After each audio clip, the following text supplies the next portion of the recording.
ఏదైతుందో ఇది మార్గదర్శనం కాబోతుంది. సమావేశం ఏదైతుందో యావత్ తెలంగాణ ప్రజానికే మనం గమనిస్తున్నారు అసలు ఏం కాబోతుంది జగిత్యాల. మరి ఒకప్పుడు ఏదైతుందో 78లో జగిత్యాల చైత్ర యాత్ర ఆరంభించబడి అది జగిత్యాల చైత్ర యాత్ర చర్చలు ఉంటాయమ్మా. ఇప్పుడు కేసీఆర్ గారి యొక్క చైత్ర యాత్ర ఏదైతుందో మళ్ళీ చర్చకు రాబోతుంది. కేసీఆర్ గారి చైత్ర యాత్ర ఏదైతుందో మళ్ళీ చర్చలు రాబోతుందని చెప్పండి. ఏదైనా ఇందులో భాగస్వాములు కావటం మనందరి యొక్క అదృష్టంగా భావించాలని చెప్పంటున్నా. నేను కేసీఆర్ గారికి కలిసినప్పుడు మీరు కూడా ఉన్నా సాక్షి.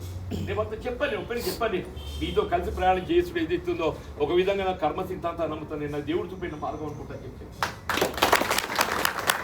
తప్పకుండా భవిష్యత్తు లోపల ఏదైతుందో తెలంగాణ రాష్ట్ర నిర్మాణం పునర్నిర్మాణం కొరకు భవిష్యత్తు కేసీఆర్ గారు ముఖ్యమంత్రి కావడమే దానికి ఏకైక మార్గం అని చెప్పండి. కేసీఆర్ గారు ముఖ్యమంత్రి కావడానికి కొరకు తిరిగి రాష్ట్రంలో బీఆర్ఎస్ ప్రభుత్వం ఏర్పడటానికి కొరకు అందరం కూడా కలిసి కట్టుగా ఏదైతుందో మరి కలిసి ప్రయాణం చేద్దాం.